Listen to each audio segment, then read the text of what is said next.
Hey everybody, how's it going? Let's take a look at Baphomet, who is going to be our standard extreme quest for this new series of events.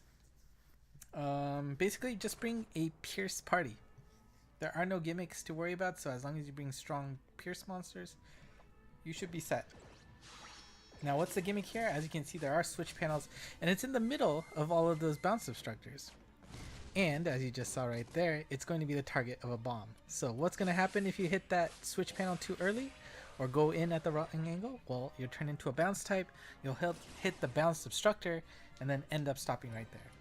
And since those bounce obstructors have a localized white blast, it only hurts you if you're near them. But you just turn into a bounce type, you hit them, you're going to stop right next to them.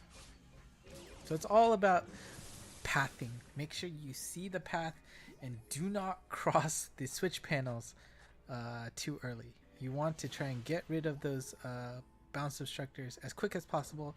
Do you note some of them have lower cooldowns than the others? So the ones on the right side, I should have aimed for those first. And now, unfortunately, Kamui turned into a bounce type and is stuck in the middle of all of them. So that left one, or the middle one, I guess, did the localized white blast, and both Kamui and Uri got hit by it. But at least this turn, Miyamoto was able to go through, take them out, and hey, we're pretty much set. Now there is a zombie there. You want to make sure you clean him out before he revives some of those bounce obstructors, and you have to do the whole thing over again. But then besides that, it's just like making sure you don't end up hitting those bounce obstructors and staying away from the switch panel so that you don't get hit by the bomb attacks. And it's a pretty straightforward quest. There's no other gimmicks besides your pathing skills, I guess. So just try and find a way to get those bounce obstructors as soon as possible. Note the ones that have slightly lower cooldowns. I guess all of the ones that are still alive are pretty high. Kamui and Uri again getting hit by that, but it's honestly not that bad. So bring your strongest Pierce monsters and you should be good. Party, of course, I have Kamui here. His bomb attack, once you clear out the monsters, that bomb can actually travel pretty far. I think the boss, Baphomet, is always in the corner, or mostly in the corner, so that bomb can travel lots and just do serious damage. Uri, pure power. She's a great character for sure.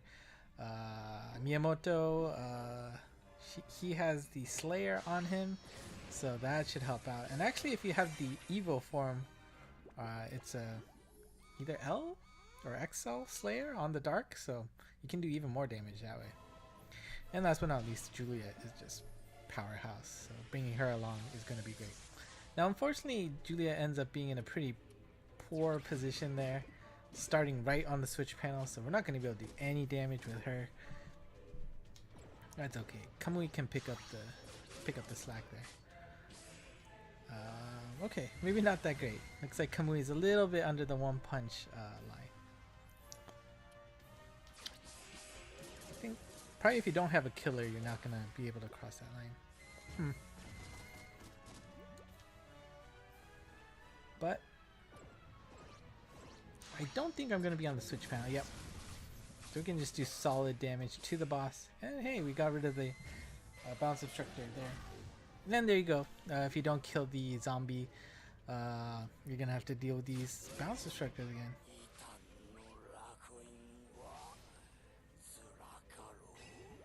I'm not sure what Baphomet is saying there. I'm not even 100% sure that was Japanese or not. It's probably not. Actually, I have no idea. Regardless, it was nonsense to me. But there you go. We'll go to the next boss stage. And oh my god, all of these bounce obstructors. Again, do you note some of the bounce obstructors do have slightly lower cooldown, so if you want to focus them first. Of course, Miyamoto being up with his Slayer, he's going to be able to one-punch them for sure. And I guess even Juliet's not enough to one-punch, so... but everybody's all squishy now, so Kamui should be able to get really close to finishing the job.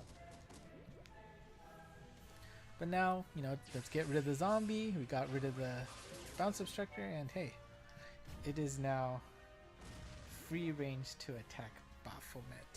And if you can get this far, it's pretty easy. Of course, if you accidentally hit that switch panel too early, you can get into some trouble because you're not going to be able to move, you'll be stuck, and you'll take damage pretty easily. So again, you have the potential to enter that death spiral in this quest, but for the most part, it's a pretty straightforward extreme quest. And again, Juliet's in a bad position, but at least with the strike shot, you deactivate the panel's effects, and of course with the attack boost, now Julia is able to one punch everybody. And I mean, we get to have all the weak points up too. I'm not sure if Kamui's strike shot actually hits those weak points, but that's all fine. And of course Uri's strike shot. It's a command strike shot. That's totally gonna kill her. Him. It? I don't know. Anyways, that is Baphomet and your standard extreme quest. Tomorrow, the lethal quest, Amaimon. And let me just say, Amaimon is actually the name of the demon. It is not, I don't think it's a play on, Amaimono, sweet things, That's actually a name.